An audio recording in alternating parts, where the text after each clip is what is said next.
second largest producer and consumer of the coal after China.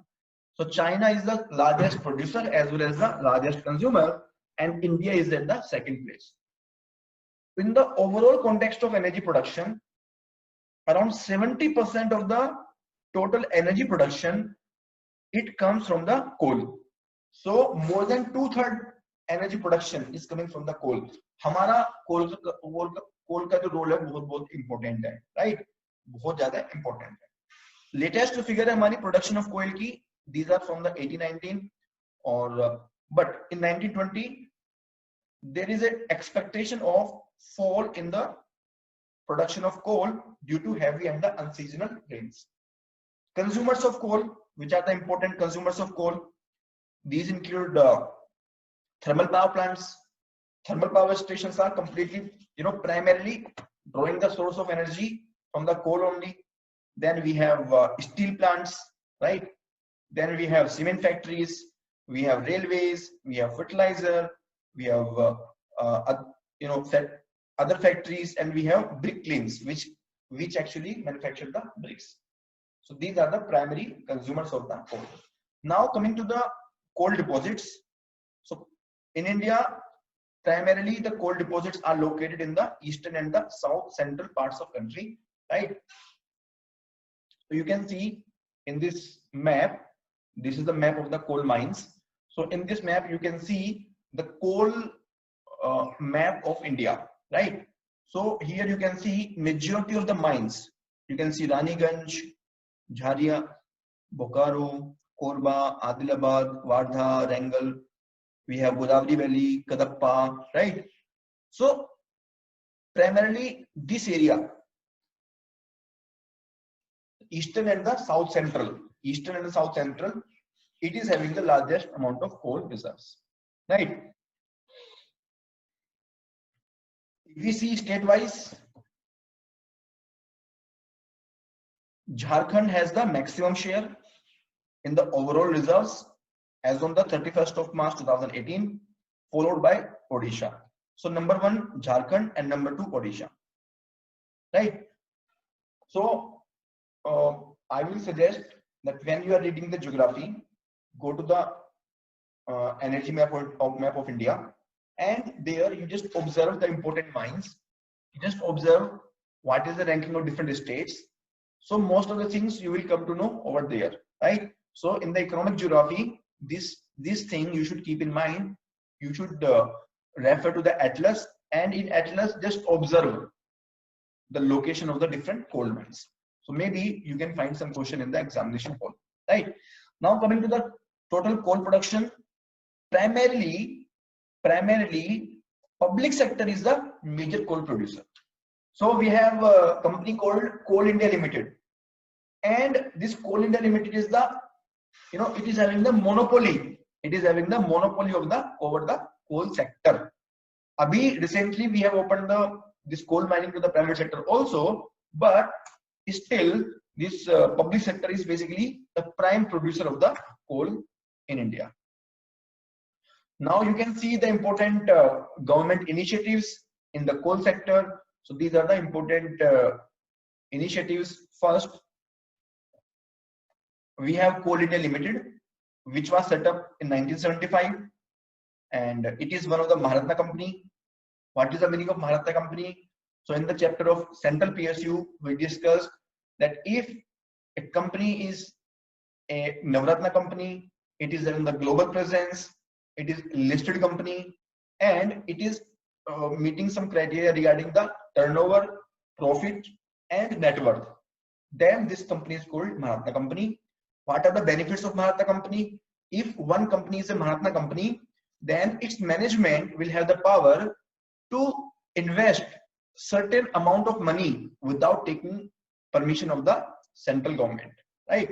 So it gives management autonomy as far as the financial investment is concerned. So this is the benefit of the Maharatna status. So this Coal India Limited is the Maharatna company. Now we have Coal Mines Act of 2015, which came into place to bring more transparency. So you might have heard about coal block scam. In the coal block scam, what happened, that coal blocks were allocated to the private sector without any proper meritorious system. So the coal block allocation was not transparent. It was not completely auction based. Therefore, all those coal blocks were deallocated by the Supreme Court, and the government came up with this Coal Mines Act so that there is transparency in the allocation of the coal mines. Then we have coal-based ultra mega power projects. So what is the meaning of ultra mega power project? Ultra mega power project means any power project where the capacity of the power project is 4,000 megawatt or above, right? So can you see where the capacity of the power project is 4,000 megawatt or above, right? And it has been launched in association with Central Electricity Authority. The Central Electricity Authority is the central government agency which is actually looking into the technical electricity sector issues. Then we have Power Finance Corporation. This Power Finance Corporation is providing the loan to these ultra mega power projects, right? And they have been awarded to developers based on the competitive bidding. Out of the total 15 UMPPs planned till now, 4 UMPPs have been awarded and 2 are already functional, right? So कौन-कौन से काम कर रहे हैं already? We have Mundra in the Gujarat and we have Sasan in the Madhya Pradesh. So these Mundra in the Gujarat and Sasan in the Madhya Pradesh, they are already working, right? So हमने क्या-क्या देखा? First we discussed about the coal sector, then we discussed about the coal mines, then we discussed about the UMPP. Now the fourth scheme is Shakti, a scheme for harnessing and allocating koila transparently in India, right? So basically, the largest consumer of the coal in India is the power sector, right? So company like NTPC Limited and the state power generating companies, they are using the coal to generate the electricity. Now, in the recent, like in the year of 12, 13, 14, 15, there was a lot of instability in the coal sector because of the corruption, coal block allocation scam, and so on, right? This power sector suffered majorly because they actually got disturbed because of the deallocation of the coal mines, right? So the government came up with a scheme under which there will be long-term coal linkages with the power companies, right? So company like NTPC or maybe private company like this Mundra project in Gujarat or Sasan project in Madhya Pradesh, they will be able to enter into the long-term coal linkages, because for the power sector, coal is the only source of input. It is the major source of input. If they are not receiving the coal, they will not be able to produce the energy. That will impact the electricity generation in the country, and that will actually impact the availability of electricity to the industry, agriculture. So we want that this power generating company, they should be getting the coal without any hindrance. Therefore, this Shakti scheme was introduced. This Shakti scheme is working under the Ministry of Coal, and the purpose is to provide long-term coal linkages to the power sector consumers. Then we have Coal Mitra web portal. So here the purpose is to bring flexibility in the utilization of domestic coal by transferring it from high cost areas to the cost efficient generating station, right? So again, power sector is a major consumer. In the power sector also, there are different level of energy efficient power plants. So for example, some of the power plants are having high energy efficient plants. They are called supercritical power plant. Some are having subcritical power plant, right? So अलग-अलग power plant की जो energy efficiency होती है वो अलग-अलग होती है, and some particular kind of power plant, they can utilize the particular quality of coal in more efficient manner. So under this Coal Mitra web portal, an effort has been made to ensure that the coal quality the coal variety and the power plant, they are linked properly. They are linked properly so that the utilization of the available coal is done in the most optimum manner, right? So any doubt to anyone till now? अभी तक किसी को कोई doubt है क्या?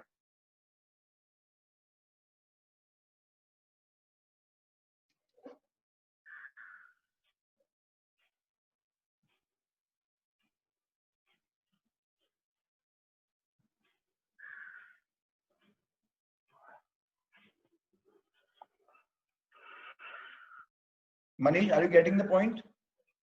Are you able to understand?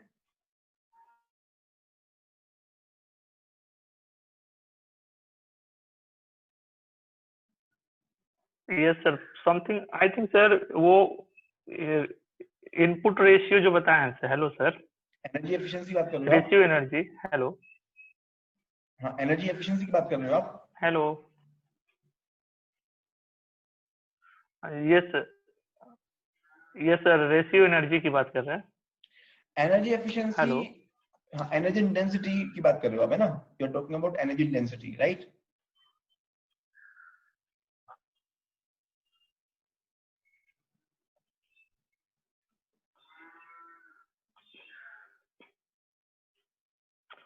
Hello Manish, sir input by output नहीं था sir, input हाँ रेशियो. एनर्जी इंटेंसिटी है वो,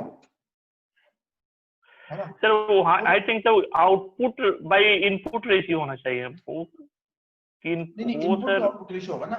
energy input, same level of energy input से हमारा जो आउटपुट है वो कम है.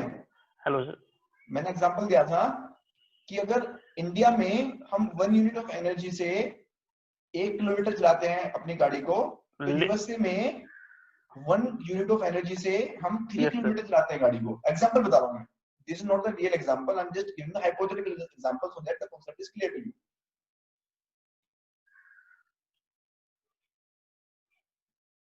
Is it clear now? yes sir, yes sir, yes sir. Okay, wonderful. चलिए, तो give me 1 minute, then we'll start.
Okay.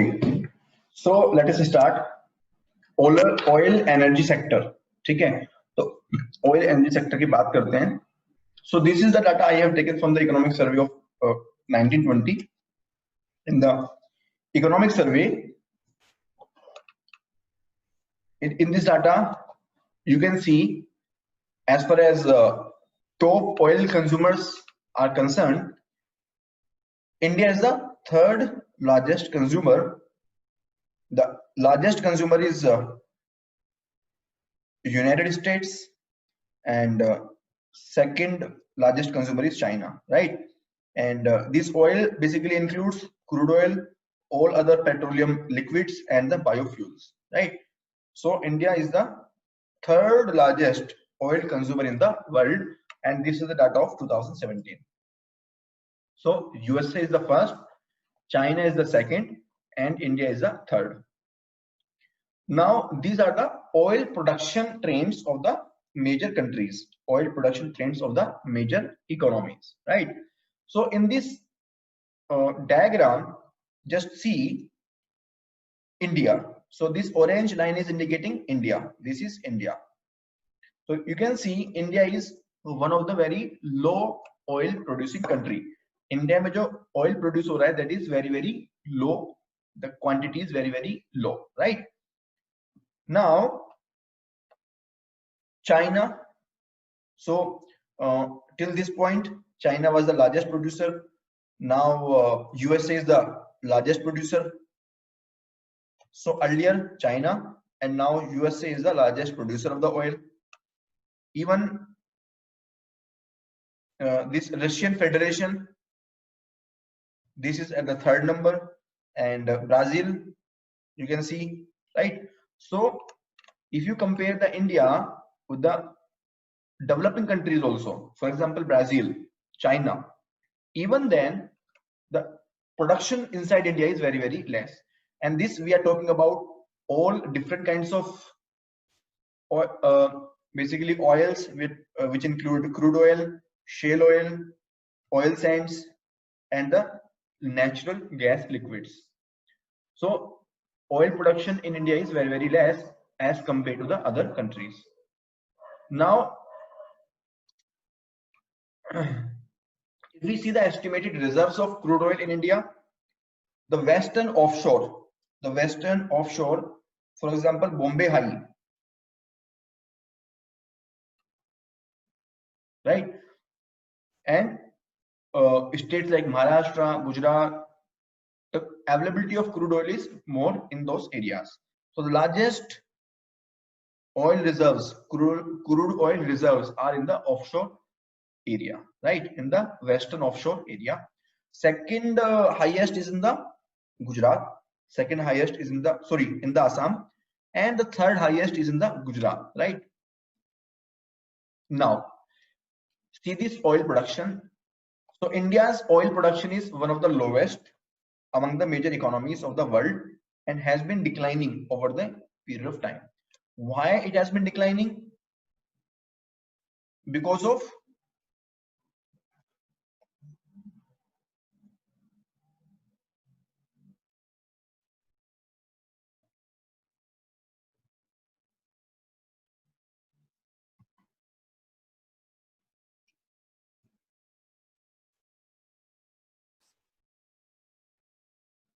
why it has been declining?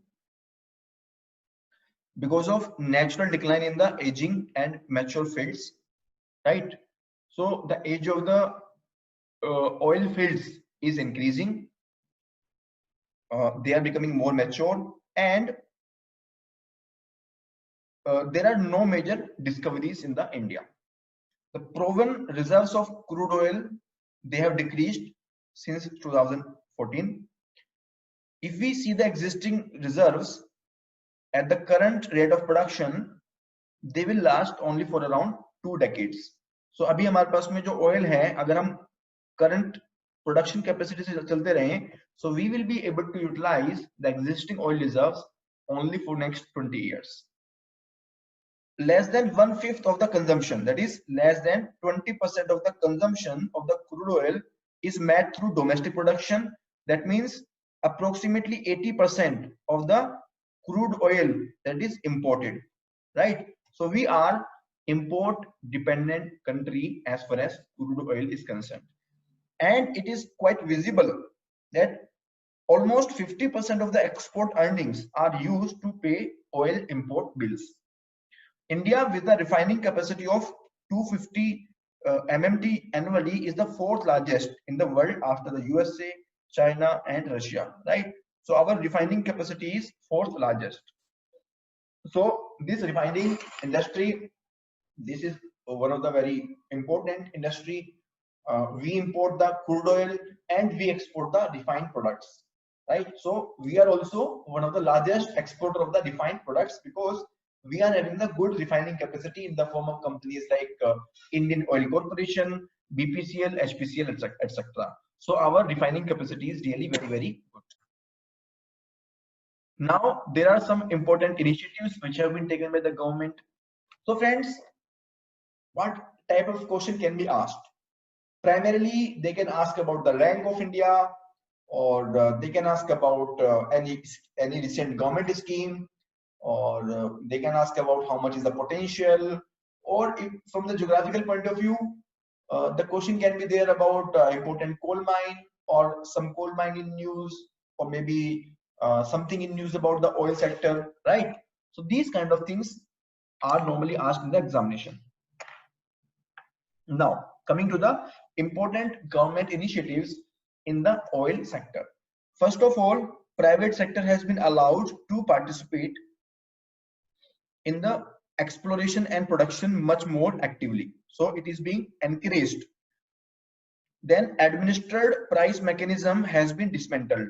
So you might remember earlier, diesel, petrol, all of these prices were completely controlled by the government. Now they have been linked to the cost of production, and the control over them is comparatively very, very low, right? So now we do not have the administered price mechanism. The domestic countries are being encouraged to acquire international oil reserves. So the companies like ONGCs, they are acquiring the international oil reserves in the different oil reserve countries. Now this is important. The new exploration and licensing policy, NELP, has been replaced by hydrocarbon exploration and licensing policy of 2016, right? So this we will discuss separately in the next slide. This is a very big reform, very important also.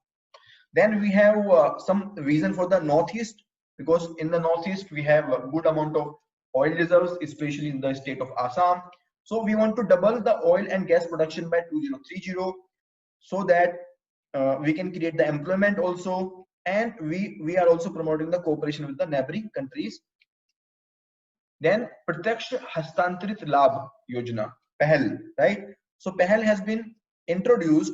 The purpose is to rationalize the distribute subsidies, rationalization to the LPG customers, right? So here 2-3 things are happening. First of all, the LPG customers are being encouraged to give up the subsidy, right? To give up the subsidy. तो उनको बोला जा रहा है कि आप if you have already good income, you don't want you are having the income, you are filing the income tax return, then, and suppose you are earning the income of 10 lakh rupees in a year, you should abandon this LPG subsidy on your own, right? And even if you are eligible, and if you feel that you no longer require this LPG subsidy, then you should actually give up the subsidy. You should give up the subsidy so that we can provide the cheaper gas connections, cheaper LPG connections to the poor people under the Ujjwala scheme. So Ujjwala scheme is there. Under the Ujjwala scheme, the government is providing the free connection of LPG to the poor people.